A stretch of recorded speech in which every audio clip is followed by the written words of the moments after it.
Oke, saya akan lanjutkan karena ada terkendala.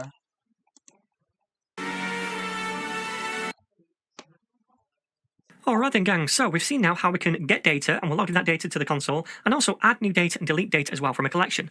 But at the minute, if we were to add new data or delete data, then in order to see the updated collection data in the console, we'd have to refresh the page, right? Let me demo that. If I add in a new book, so The Way of Kings again, and then Brandon Sanderson, like so, hit enter, it adds the book, but we don't see that new data over here right away. We have to refresh the page in order to see that data. Now, if we were rendering this data to the browser so that it output on the screen in some kind of template, then the same would be true. We'd have to refresh the page after we added a new book in order to see that in the browser, right? So instead, what we can do is we can set up what's known as a real-time listener or a subscription to the Firestore collection, which actively listens for changes to that collection. So that if I was to add a new book or change a book or delete a book from that collection, then it would send back the updated snapshot or the updated data inside that collection right away once that happens. And then in our case, it would just be relogging it to the console. But in your case, if you're making a website with Firebase, then it might re-render the template to the browser, okay? So I'm going to show you how we can set up this real-time listener or subscription to a Firestore collection in this lesson.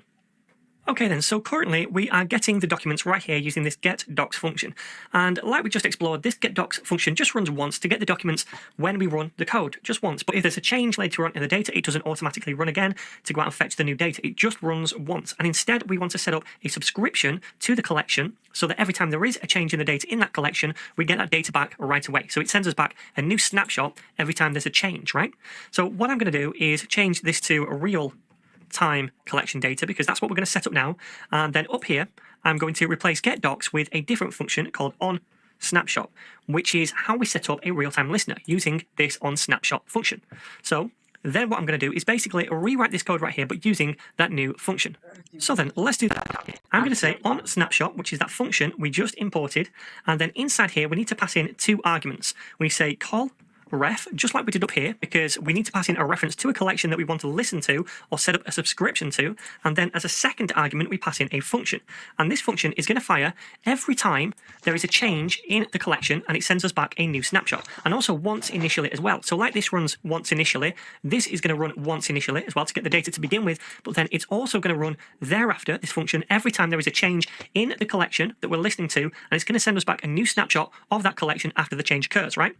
So unlike this one, where we have a then method, we don't have a then method on here. We just fire this function whenever there's a change. So inside here, we take in the snapshot just like we do up here. And then that snapshot is going to be pretty much the same as this kind of snapshot. So inside this function, the logic, all this stuff is going to be the same. We can set up a new array called books. We can cycle through the documents on the snapshot. And for each document, we add a new object to the books array, where we grab the data of the document and also the ID of the document. And then finally, we log those to the console. So what I'm going to do is actually just cut all of this and I'm going to paste it in right here instead. And let me just scoot this back. All right. And that's all there is to it, my friends. So now I can delete all this where we just get the data once. And instead, we're using this onSnapshot function to listen to the data. So this function is going to go out and grab the data once to begin with and run this function when it gets it. So we log out the books to the console when we first load the page. But thereafter, if I was to add a new book or delete a book, that would trigger Firestore to send us back a new snapshot. And this function would run again so that we can output the books to the console, again, the new updated data. All right, so I hope that all makes sense. So let me save this now and we'll give it a whirl in the browser. All right then, so when we first load the page, if I refresh, you can see it's performing that initial fetch to get the first initial snapshot of the collection. And we get these 4 documents right here. Now, watch what happens if I try to delete one. So this, the Wise Man's Fear, for example. I'm just going to grab this ID and then I'm going to paste it in here to delete the document. So as soon as I click on this, that should send out a request to delete the document from the collection in Firestore. It will delete it. And then that will trigger Firestore to send us back a new snapshot. The function is going to rerun in our code with that snapshot, and it's going to log out the new data to the console. So we should see 3 books this time, as soon as I delete the book, and that's finished. So let me click this, and now we can see 3 books in this array. And if we open this up, we can see the Wise Man's Fear is no longer there. Awesome.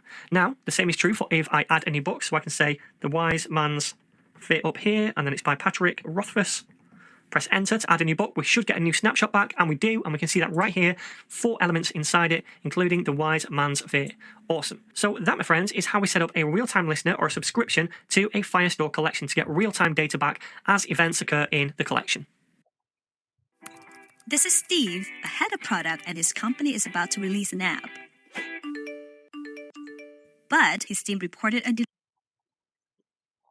Okay then, my friends, so now we have our real-time subscription set up to our Firestore collection so that every time there's a change in that collection, we get sent a new snapshot with all the documents inside the collection, and we're listing those in the console. Now, right now, we're just getting every single document inside the collection, but sometimes we might want to filter that out a little bit so that we say, okay, go and grab me every book document that has a specific author, for example, Brandon Sanderson or Patrick Rothfuss, and that would then only fetch us those documents from the collection. So we do that using what's known as a Firestore query, and I'm going to show you how to do that now.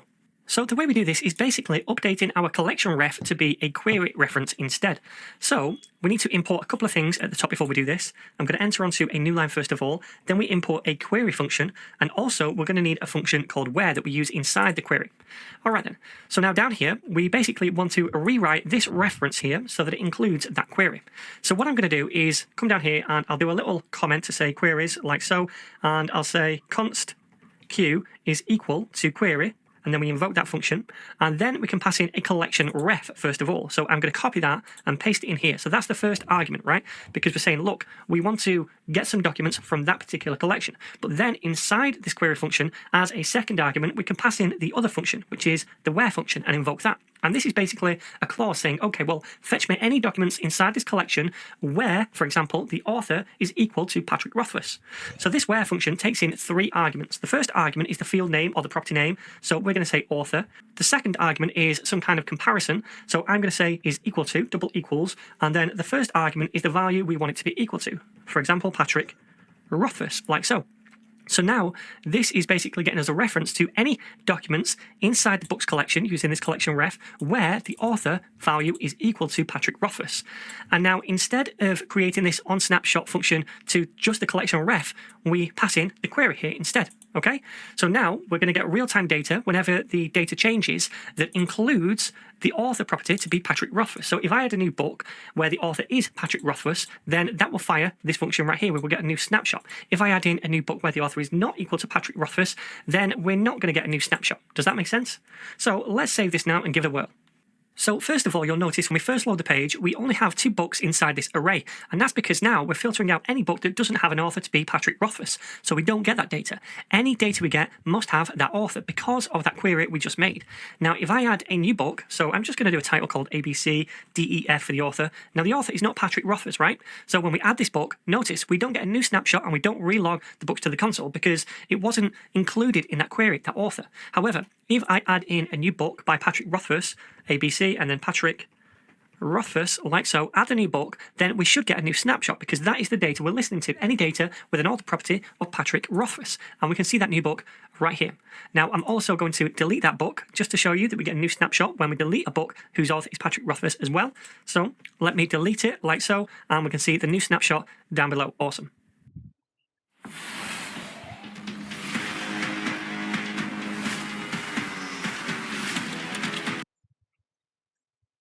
Alright then gang, so when we retrieve documents from a collection, whether that be through the getDocs function or the onSnapshot function, the documents that we get back seem to be in no apparent order. They're not in alphabetical order when it comes to the author or the title or any other kind of property. But in actual fact they are. They're in order according to the ID.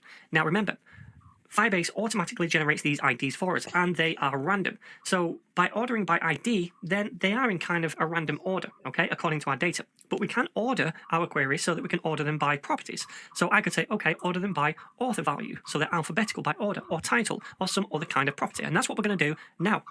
Okay, so to do this is really simple. All we need to do is, first of all, import a function called order by from Firestore.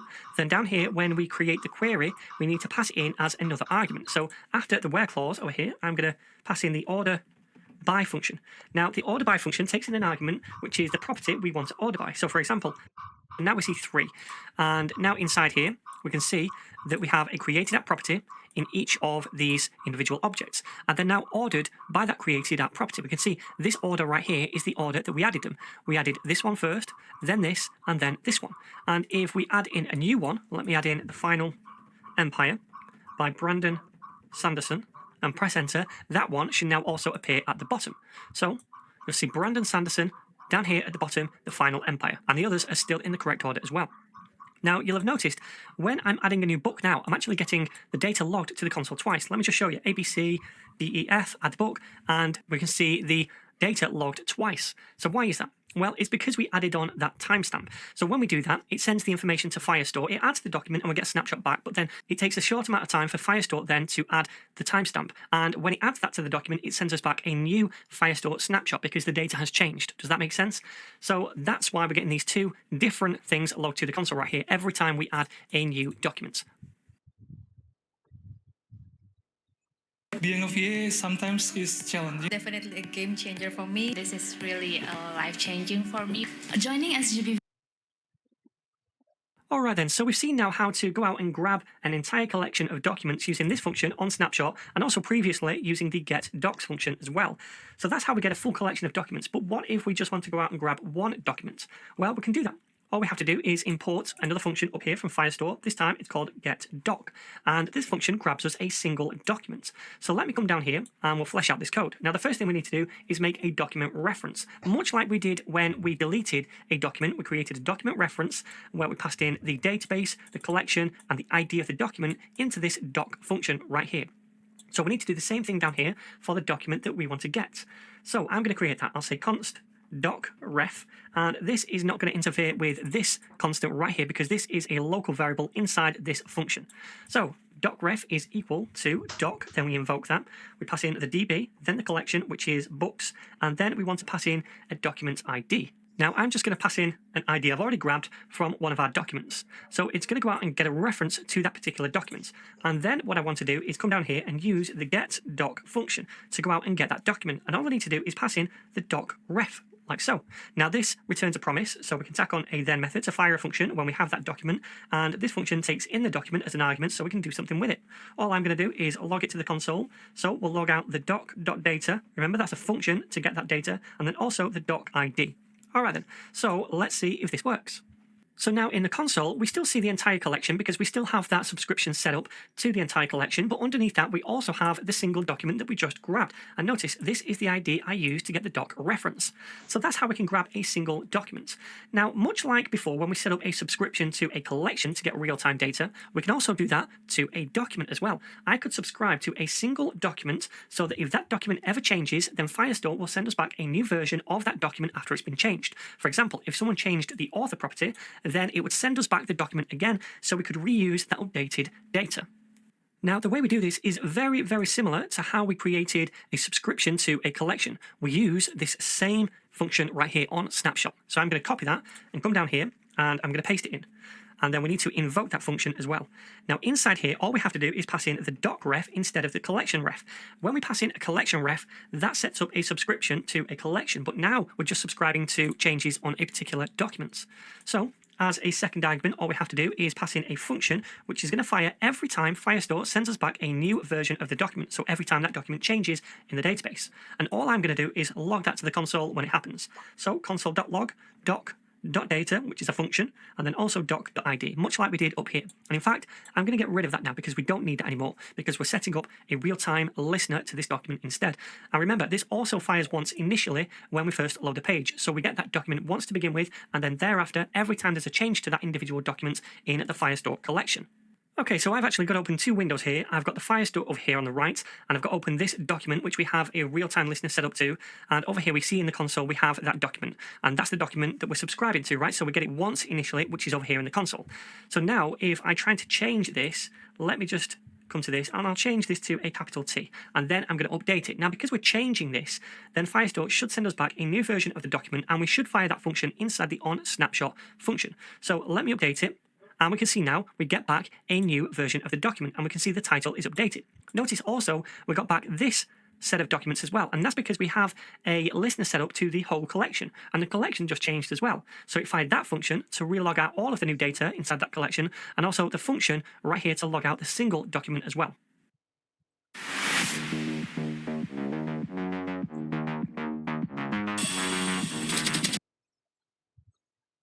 Alright then, my friends, so I've now shown you how to get documents, whether that's a full collection or single documents, how to add documents.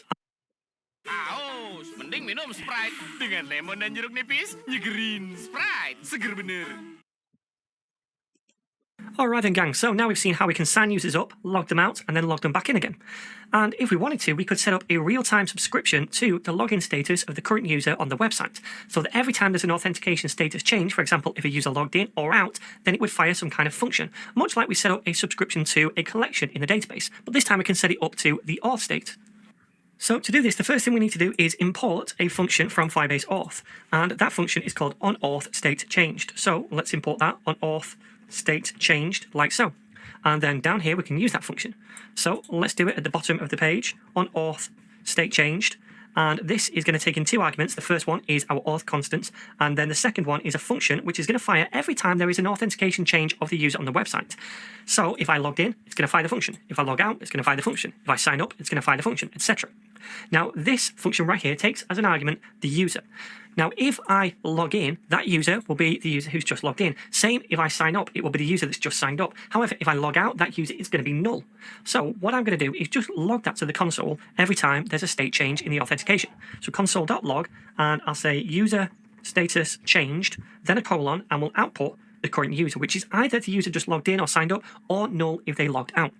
Now I'm also going to comment out the other console logs when we either sign out or sign up, so that the only log to the console is this every time there is a state change in the authentication. So let's save this and give it a whirl.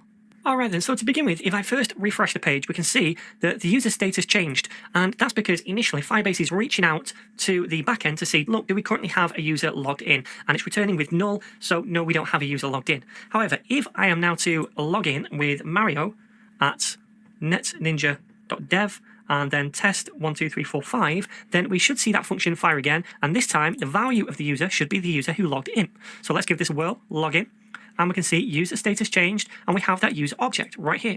Now if I log out, it should fire the same function, but this should be null again because we've just logged out. So log out and we can see null. Now the same is true if I sign up. I'm going to say Luigi over here at netninja.dev and then test 12345. I'm going to sign up and we should see this function fire again, and when we do, we should see the user object. Awesome. So now we can see Luigi at netninja.dev, and finally if we sign out again, it should be null. Cool. So this is a good way to track the current authentication status of the user in your application.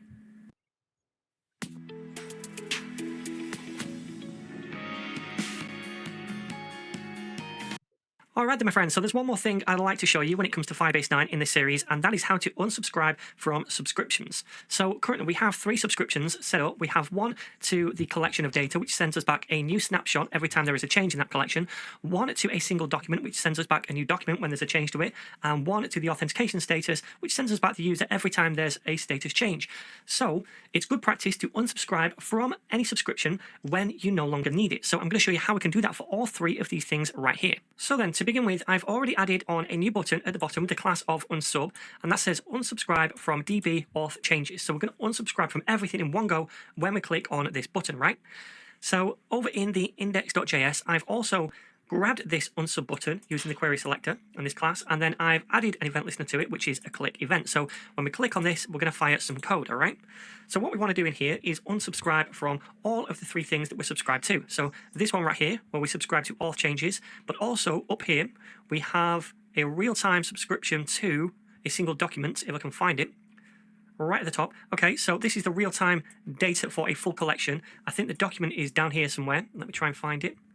Okay, there it is. So we have that subscription as well. So we want to unsubscribe for all 3 of these. So what we need to do is basically just capture the return of all of these subscriptions in some kind of variable, because they all return a function, and that function is an unsubscribe function. So where we have the real-time collection subscription, I'm going to say const, and then you can call this what you want. It really doesn't matter. I'm going to call it unsub call for collection and set it equal to this. So this onSnapshot returns to us an unsubscribe function, and I'm storing that inside this constant. I'm going to do the same thing for the document subscription down here. So I'll say const unsub doc this time, since we want to unsubscribe from a document. And again, this returns to us an unsubscribe function, which is stored inside this constant. And the same is true for the authentication status change one as well. So this also returns a function, which is an unsubscribe function. So I can capture that in a constant as well. And I'll say unsub auth for that one and set it equal to this. So all we have to do is invoke all 3 of those functions inside here. First of all, I'll say console.log unsubscribing, like so. And then under that, we'll do unsub call and invoke that function, unsub doc and invoke that function, and then finally unsub auth and invoke that function. So now we're unsubscribing from all of those subscriptions all in one go when we click on that button. So let me save this now and give it a whirl. Alright then, so we can see this button in the browser now, but I don't want to click it just yet because first of all, I want to demonstrate that the subscriptions are still going on in the background. So I'll add a new document first of all over here, ABC and DEF, doesn't really matter, and we can see that new snapshot, that's a subscription. Let's try auth. So I'm going to try logging in as Mario at netninja.dev and then test 1, 2, 3, 4, 5 and then log in. We can see down here the user, so that subscription is still live, and if we log out, we can see it fires again, but this time it's null. So these subscriptions are still going on in the background, right? Now, watch what happens. If I click on this button, then we can see unsubscribing, right? And now, if I add in new documents, then we shouldn't get a new snapshot because we've unsubscribed, and we don't. The same is true for this. If I try to log in again, then we no longer see that function fire and the user log to the console because we've unsubscribed from all about Firebase 9. If you want to learn more, definitely check out the docs because there are other features that you can use. For example, storage, which is a way we can upload. And if you want to access all of my YouTube courses without adverts, also get access to premium courses and early access courses as well, you can do at netninja.dev. You can sign up for NetNinja Pro, which is just $9 a month and also half price for the first month with this promo code right here. And for that, like I said, you get access to every course without adverts, without YouTube adverts.